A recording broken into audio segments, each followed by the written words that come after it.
Trou noir en eau profonde. Un roman de Éric Simon.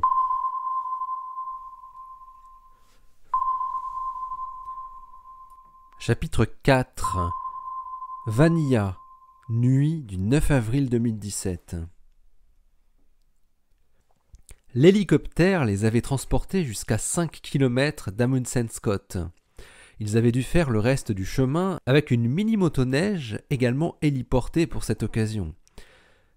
Il fallait rester très discret, même si l'opération était effectuée dans la nuit noire avec pour seul éclairage une lune gibbeuse jaunâtre.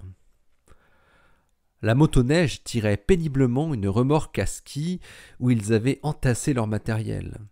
Les 3 hommes s'étaient arrêtés à environ 1 km de la base. Manchot et Foch devaient aller à pied jusqu'aux locaux scientifiques, tandis qu'Albatros les attendrait en construisant leur abri de fortune, un igloo fait de cubes de glace creusés à même le sol. Il avait également la charge de positionner le récepteur qui serait utilisé pour retransmettre les signaux récupérés vers le satellite. Il avait creusé un trou suffisamment profond et large pour positionner le matériel avec ses batteries. Il était prévu, si la mission devait se prolonger plusieurs semaines, de venir remplacer l'alimentation de temps en temps. Les 2 soldats d'élite partirent rapidement après avoir emporté le matériel de transmission et un minimum de vivres. Ils avaient une tenue de camouflage blanche qui les rendait quasi invisibles à plus de 50 mètres. Le vent soufflait, heureusement modérément, conformément aux prévisions météo qui avaient fixé le jour et l'heure de l'intervention. Le système de transmission radio que Manchot et Foch utilisaient pour communiquer avec Albatros était le même que celui qui serait utilisé ensuite pour la récupération des données du laboratoire IceCube vers le transpondeur satellitaire installé par Albatros. C'était un protocole de transmission par ondes millimétriques qui avait l'avantage de ne pas être réfléchi par la glace et était de ce fait plus discret. Les 2 hommes arrivèrent devant le grand bâtiment surélevé du laboratoire IceCube où personne ne semblait travailler à ce moment-là. Manchot fit signe à Foch de rester à l'extérieur pour surveiller les alentours, alors qu'il commençait à monter l'escalier métallique pour s'introduire dans le laboratoire. Le principe de fonctionnement du détecteur IceCube était simple à comprendre, même pour un marine d'élite. Quand une particule avait une vitesse telle qu'elle était supérieure à la vitesse de la lumière dans le milieu en question, l'eau solide, elle émettait une lumière bleue très particulière. On appelait ça l'effet Cherenkov. C'est cette lumière qui était enregistrée par IceCube grâce à plusieurs milliers de photomultiplicateurs qui avaient le pouvoir d'amplifier un très faible signal lumineux.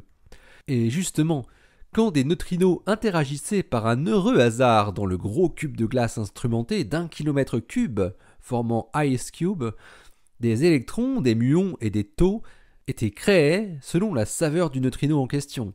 Et ces particules avaient suffisamment d'énergie pour produire le faible éclat de lumière Cherenkov qui les révélait aux physiciens des astroparticules. Lorsqu'il s'agissait d'antineutrinos électroniques, comme la majorité de ceux qu'émettaient les sous-marins et les porte-avions, il y avait une petite cascade de particules qui produisait une sorte de halo de lumière assez différent de ce que produisait un neutrino électronique, ou même des neutrinos d'autres saveurs. Les antineutrinos électroniques devaient être reconnaissables par la distribution spatiale du signal de lumière récolté par les photomultiplicateurs. Manchot avait installé le mouchard radiofréquence qu'avait fourni l'agence directement sur le serveur maître qui centralisait toutes les données brutes en provenance des 86 lignes de photomultiplicateurs, 5160 en tout. L'architecture informatique avait pu être connue en détail grâce à une visite inopinée 2 semaines avant, d'un autre agent dans les archives de l'université de Wisconsin à Madison, dont une équipe avait été en charge de l'installation de l'informatique d'acquisition. L'université de Madison était le véritable centre névralgique de l'expérience IceCube.